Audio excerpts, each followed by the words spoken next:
سوائے ابلیس کے جہاں میں سبھی تو خوشیاں منا رہے ہیں. اچھا یہ شعر ہے نا, یہ وہ تو وہ لوگ پڑھتے ہیں, لیکن یہ جو پاکستان کے موجودہ حالات چل رہے ہیں نا, اس میں پاکستان کی پوری دنیا میں عزت ہو رہی ہے, لیکن سوائے ابلیس کے جہاں میں سبھی خوشیاں منا رہے ہیں. کچھ لوگ ایسے ہیں ان کو نہیں سمجھ میں آ رہا, ہے کیڑے ہی نکالے جا رہے ہیں. بیٹھ بھائی سیاست میں اتنا آگے مت جاؤ, نہ کسی کے عشق میں نہ کسی کی دشمنی میں. انڈیا کا میڈیا دیکھو پاگل ہو گیا. انڈیا سر پکڑ کے رو رہے ہیں کہ یار ہو کیا گیا. ایک ملک جس کو ہم نے اتنا دبایا, اتنا گرایا, مہنگائی میں ڈالا, اس کو جنگ مسلط کی اس کے اوپر, اور آج ساری دنیا اس کو کیا کر رہی ہے, سلوٹ. اب تو میم بننا شروع ہو گئی ہیں. ایک میم آئی ہے بڑی زبردست, ایک آدمی آرمی چیف بنا ہوا ہے پاکستانی نا, ٹوپی پہن کی ہوئی ہے. ہاں ملیشیا سے کوئی پھڈا چل رہا ہے تمہارا, ابھی ٹائم نہیں ہے میرے پاس, میں ذرا ایران کا مسئلہ نمٹا رہا ہوں, ابھی ٹائم نہیں ہے.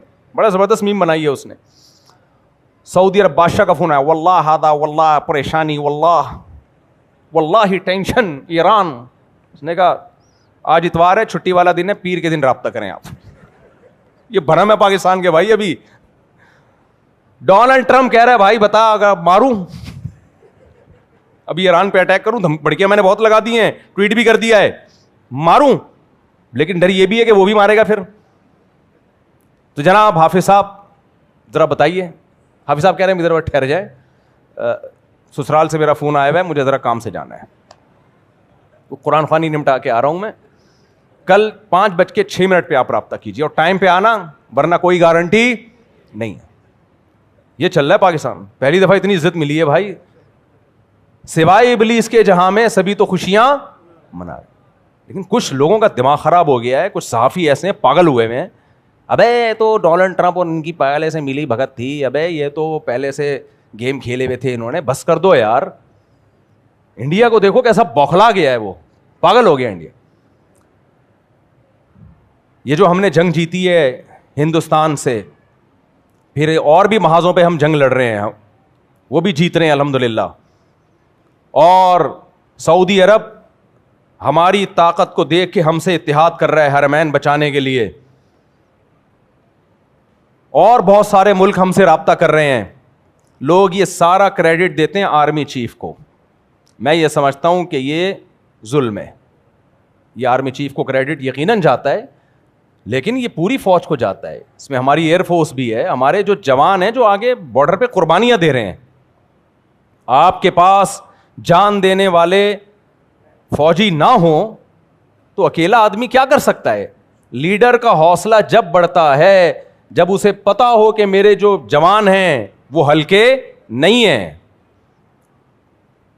تو اپنے بیانات میں, اپنی تقریروں میں, اپنی پوسٹوں میں ان فوجی جوانوں کو بہت زیادہ ہائی لائٹ کیا کرو. دیکھو نبی صلی اللہ علیہ وسلم بدر کے موقع پر آپ پر ایک طبعی خوف تھا. طبعی خوف تو انسان پہ ہوتا ہے کہ وہ 1000 ہیں اور ہم کتنے ہیں, 313, کیسے لڑیں گے. ایک انصاری صحابی کھڑے ہوئے, عرض کیا یا رسول اللہ, ہم وہ لوگ نہیں ہیں بنی اسرائیل کہ جب طاقتور دشمن دیکھا بنی اسرائیل نے تو موسیٰ علیہ السلام سے کہا اذهب انت وربک فقاتلا انا ہاہنا قاعدون, آپ جاؤ آپ کا رب جائے, لڑے, ہم یہیں بیٹھے ہوئے ہیں. یا رسول اللہ ہم وہ بنی اسرائیل نہیں ہیں کہ طاقتور دشمن کو دیکھ کے بھاگ جائیں. آپ ہمیں آگ میں چھلانگ لگانے کا حکم دیں گے تو بھی ہم چھلانگ لگا لیں گے. نبی صلی اللہ علیہ وسلم کو کیسا حوصلہ ملا ہوگا یہ تقریر سن کے. تو جو بھی بھائی فورسز کا لیڈر ہوتا ہے, چیف ہوتا ہے, نیچے والے لوگوں میں دم ہوتا ہے تو اس میں بھی دم آتا ہے. ایک بڑا زبردست مقولہ ہے عربی کا, للساعد بالسیف انما السیف بالساعد. بڑا زبردست مقولہ ہے. کہتے ہیں بازو میں طاقت تلوار سے نہیں آتی ہے. نہیں آئی سمجھ میں, اللہ کرے کھوپڑی شریف میں آ جائے. بازو میں تلوار کی وجہ سے طاقت نہیں آتی, تلوار کے لیے بازو کا مضبوط ہونا ضروری ہے. تلوار کسی کام کی نہیں ہے اگر اس کو کسی کمزور ٹی بی کے مریض نے پکڑا ہوا ہے, کسی عورت کے ہاتھ میں ہے, وہ کسی کام کی نہیں ہے, اس سے گائے بھی ذبح نہیں ہو سکتی. تو بازو مضبوط ہوتا ہے تو پھر تلوار طاقتور. تو یہ جو ہمارے جوان بارڈر پہ لڑ رہے ہیں اور بے تحاشا قربانیاں دے رہے ہیں, ان کے حوصلے ہیں, ان حوصلوں کی وجہ سے سربراہوں کا بھی حوصلہ بلند ہوتا ہے. تو یہ کریڈٹ ان کو بھی جانا چاہیے, بلکہ ان کو تو زیادہ جانا چاہیے. بہت قربانیاں دی ہیں, اس کے بعد جا کے یہ حالات ہوئے ہیں. جو فورسز کی قربانیاں ہیں وہ میڈیا پہ آتی نہیں ہیں. پوری دنیا اپنی فورسز کی قربانیوں کو ہائی لائٹ نہیں کرتی ہے. اس میں خطرہ ہوتا ہے کسی کی حوصلہ شکنی نہ ہو, قوم کا امیج, قوم کا جو حوصلہ ہے مورال ڈاؤن نہ ہو. لیکن حقیقت یہ ہے کہ بہت قربانیاں دی ہیں, اس کے بعد جا کے یہ حالات ہوئے ہیں. تو کچھ اچھے دن دیکھنے کو مل رہے ہیں. لیکن وہی بات ہے, کچھ لوگ کہہ رہے ہیں دیکھتے ہیں بھی کتنے دن چلتا ہی ہے, دیکھتے ہیں. یہ ایسے ہی ہے, میاں بیوی کی شادی ہو رہی ہے, سارے خوش ہو رہے ہیں, مٹھائیاں بانٹ رہے ہیں, ایک کہہ رہا ہے دیکھتے ہیں, ہو سکتا ہے کل طلاق ہو جائے. ابے ابھی تو شادی ہو رہی ہے, ابھی خوش ہو جائے یار, ہو تو بہت کچھ سکتا ہے. ہو تو یہ بھی سکتا ہے ٹرک کے نیچے آگے مر جائے. پھر مثال دے رہا ہوں, وہ دیکھو ایک دن ہوا تھا, وہ دولہا بیوٹی پارلر میں جا رہا تھا, تیار ہونے گاڑی کے نیچے آ گیا تو طلاق ہو گئی, فلانا ہو گیا. بھائی ہونے کو بہت کچھ ہے, لیکن جب شادی ہوتی ہے تو مٹھائیاں بٹتی ہیں, ایک دوسرے کو مبارکبادیں دی جاتی ہیں. اگر آپ کو دولہا دلہن سے محبت ہے, محبت نہیں ہے تو آپ صحافی بن کے بیٹھو گے اور کیڑے نکالنا شروع کر دو. ابے یہ دولہے نے پٹایا ہے, اور یہ تو چرسی ہے, یہ تو ایسا ہے, یہ ہو ہی نہیں رہی شادی, ہمیں بیوقوف بنانے کے لیے ہو رہی ہے. تو ایک اچھا کام ہو گیا میرے بھائی بڑے عرصے کے بعد دیکھنے کو. اور یہ جو جنگ ہوئی تھی نا انڈیا کے خلاف, خدا کی قسم یہ والی فتح اس فتح سے بھی بڑی فتح ہے جو ابھی ہوئی ہے. ابھی تو ہم 2 دن میں سعودی عرب میں رہا ہوں نا, وہ لوگ مان رہے ہیں, سعودی مان رہے ہیں یار زندہ باد پاکستان. ہمیں نہیں مان رہے کیونکہ ہماری حرکتیں ٹھیک نہیں ہو رہی ہیں. وہاں سعودی عرب میں جب میں نے ابھی عمرہ کیا, آپ کہو گے عمرہ کیسا کیا, بال تو اتنے بڑے ہیں, تو میرے اس سے بھی بڑے تھے. میں اتنے بال رکھتا ہوں کہ 10 عمرے اس میں آرام سے ہو سکتے ہیں, پھر بھی بڑے رہیں بال. تو وہاں کیا ہوا کہ جو ہیئر ڈریسر ہے نا پاکستانی, وہ کم ہو گئے, مصری زیادہ ہو گئے.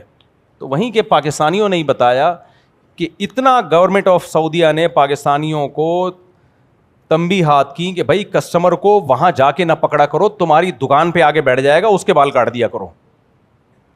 وہاں جا کے نا بھکاریوں کی طرح ہم لوگ کر رہے ہوتے ہیں یہ حرکتیں. آپ نے عمرہ کر لیا, آ جاؤ, وہ دوسرے آپ نے کر لیا, وہ ادھر کا سیٹر ہے, وہ ادھر کا سیٹر. سعودی گورنمنٹ نے 10-15 سالوں سے پاکستانیوں کو سمجھا رہے ہیں کہ یہ چھچوری حرکتیں مت کرو, تمیز سے بیٹھ جاؤ دکان کھول کے, جس نے آنا ہوگا آ جائے گا. نہیں مانے تو اب وہ نکال رہے ہیں پاکستانیوں کو, مصریوں کو لا کے رکھ لیا, وہ بڑے ڈیسنٹ طریقے سے بیٹھے ہوئے ہوتے ہیں. لیکن پاکستانی باز نہیں آیا. ابھی میں نے عمرہ کیا تو 2 بندے آ گئے, چھپ چھپا کے آ رہے ہوتے ہیں شرطوں سے. تو یار کیوں اپنے اوپر بھی پابندیاں لگا رہے ہو, دنیا پہ بھی پابندیاں لگا رہے ہو. ملک کا امیج اچھا جا رہا ہے, قوم کا امیج اچھا نہیں جا رہا ہے. تو اخلاقیات بھی کوئی چیز ہوتی ہے نا, کسی ملک کے قوانین کو فالو کرنا چاہیے. بس بات کو میں سمیٹ کے ختم کر رہا ہوں. تو اس لیے میرے بھائی سوائے ابلیس کے جہاں میں سبھی تو خوشیاں منا رہے ہیں. تو وہ صحافی جو اس وقت نیگیٹیوٹی پھیلا رہے ہیں نا, ان کو مت سنو, وہ کیڑے ہی نکالتے رہیں گے بیٹھ کے. اور خدا نخواستہ یہ معاہدہ اگر ناکام ہو گیا تو اس میں پاکستان کا قصور نہیں ہے, پوری دنیا نے پاکستان کو ڈالا ہے بیچ میں. اور ہم اگر ایٹم بم نہ ہوتے نا تو ہمارا تو بیڑا غرق ہو چکا ہوتا. اور بعض تبصرہ نگار یہ بھی کہہ رہے ہیں دنیا میں اب راج صرف وہی کریں گے جن کے پاس ایٹم بم ہے, جن کے پاس بم نہیں ہے ہو گئے, پروگرام اڑ گیا. تو یہ اللہ کا شکر ہو گیا ہم نے صحیح ٹائم پہ ایٹم بم بنا لیا تھا. اللہ ڈاکٹر عبد القدیر خان کی مغفرت کرے, ان کے درجات کو بلند کرے. اور اس بم بنانے میں سعودی عرب نے بھی ہمارا بڑا ساتھ, بہت سارے لوگ انوالو ہیں اس میں, فوج بھی ہے, ISI بھی ہے, کچھ سیاسی لیڈر بھی ہیں, بہت سارے لوگوں کو یہ کریڈٹ جاتا ہے, بھٹو کو بھی جاتا ہے کریڈٹ. تو سب کو یہ بہرحال سب نے مل جل کے خاندانی کام. تو پاکستان میں سارے غلط کام نہیں ہو رہے, اس سے ہی پتہ چلتا ہے کچھ کام الحمدللہ. اور دیکھو غریب ہو کے مر جاؤ لیکن کمزور ہو کے نہ مرو, یہ پتہ چل گیا کہ نہیں چل گیا. ورنہ حقیقت کیا, ابو ابو ابو فلاں رہ گیا, کھوکھلے. ان کے طیارے ہمارے ایئرپورٹوں پہ کھڑے ہوئے ہیں, ہمارے ایئرپورٹ میں کہہ رہے ہیں یار اللہ کے نام پہ یہ اتحاد لے لو, ٹھیک ہے, PIA میں آ رہے ہیں. تو اس لیے ہم نے ڈیفینس پہ کمپرومائز نہیں کیا. سمجھ میں آ رہی ہے بات؟ یہ ہماری فورسز کا ایک خاندانی کام ہے کہ انہوں نے ڈیفینس پہ کمپرومائز, جو کام ان کا تھا وہ انہوں نے کیا, گو کہ جو نہیں تھا وہ والا بھی کیا, لیکن بہرحال ان کا کام نہیں تھا کہ وزیر اعظم کون بنے گا کون نہیں بنے گا. الیکشن میں آپ کی انوالومنٹ بالکل بھی نہیں ہونی چاہیے, یہ آپ کے کام نہیں ہے. دیکھو کسی نے بڑی زبردست بات کی ہے, پاکستان میں جتنے بھی وزیر ہیں نا, کسی بھی وزیر سے پوچھو کہے گا میں ادھر کا وزیر ہوں, اختیار میرے پاس ہے, میں صدر ہوں, اختیار میرے پاس ہے, حالانکہ نہیں ہوتا اختیار. میں وزیر اعظم ہوں, اختیار میرے پاس ہے, حالانکہ نہیں ہوتا اختیار. میں فلانے محکمے کا وزیر ہوں, اختیار میرے پاس ہے, حالانکہ نہیں ہوتا. ایک اکیلا آرمی چیف ہے جو کہتا ہے میں قوم کا خادم ہوں, حالانکہ باپ کون ہوتا ہے؟ وہی سب کا باپ ہوتا ہے. تو اب یہ غلط ہے صحیح ہے, یہ ایک الگ بحث ہے, لیکن بہرحال کام خاندانی ہو رہے ہیں پاکستان میں, اور ہمیں اس پہ شکر ادا کرنا چاہیے. پوری دنیا رابطے کر رہی ہے, پوری دنیا ہمیں ہماری طرف للچائی ہوئی نگاہوں سے دیکھ رہی ہے. ایران میں جھنڈے لہرائے جا رہے ہیں, پاکستان زندہ باد کے نعرے لگ رہے ہیں. حضرت مفتی عبدالرحیم صاحب نے چند دن پہلے بیان دیا تھا کہ نوبل انعام جو ہے یہ جنرل عاصم منیر کو ملنا چاہیے. تو لوگوں نے بہت نیگیٹو کمنٹ کیے کہ یہ سرکاری پٹھو فلانے. اصل میں بات یہ ہے کہ اپنے ملک سے محبت کا جو بھی اس وقت دعویٰ کرے گا نا, تو اس کو لوگ درباری سرکاری ہی کہیں گے, کیونکہ کھوپڑی کیا ہو چکی ہے, خراب ہو چکی ہے. یار اگر ہمارے سربراہ کو نوبل انعام اور ملنا چاہیے, ہم انڈیا کی اس سے زیادہ ٹھکائی لگا سکتے تھے. ہم نے 2 گھنٹوں میں بس لگا کے بند کر دیا اس کو, ورنہ اور بھی مار سکتے تھے. لیکن پاکستان بدامنی نہیں چاہتا, تو اس لیے انعام ڈونلڈ ٹرمپ کو نہیں ملنا چاہیے, انعام ہمیں ہمارے سربراہوں کو ملنا چاہیے. بھلے آپ کے ہمارے ان سے 10 اختلافات ہوں, اختلافات ہوتے رہتے ہیں, زندہ قوموں کا کام ہے اختلاف کرنا, لیکن انصاف کی بات یہ ہے کہ جو اچھا کام ہو اس کو اچھا ماننا چاہیے. سمجھ میں آ رہی ہے بات؟ باقی جو لوگ الیکشن میں ہارے ہیں میں ان سے پھر دوبارہ تعزیت کرتا ہوں. مجھے پتا تھا ان کے ہارنے کا تھا نہیں, ان کو جیتنا تھا. کچھ کو تو میں نے جتوانے کی کوشش کی, پھر بھی ہار گئے وہ, تو وہ ہوتا رہے گا.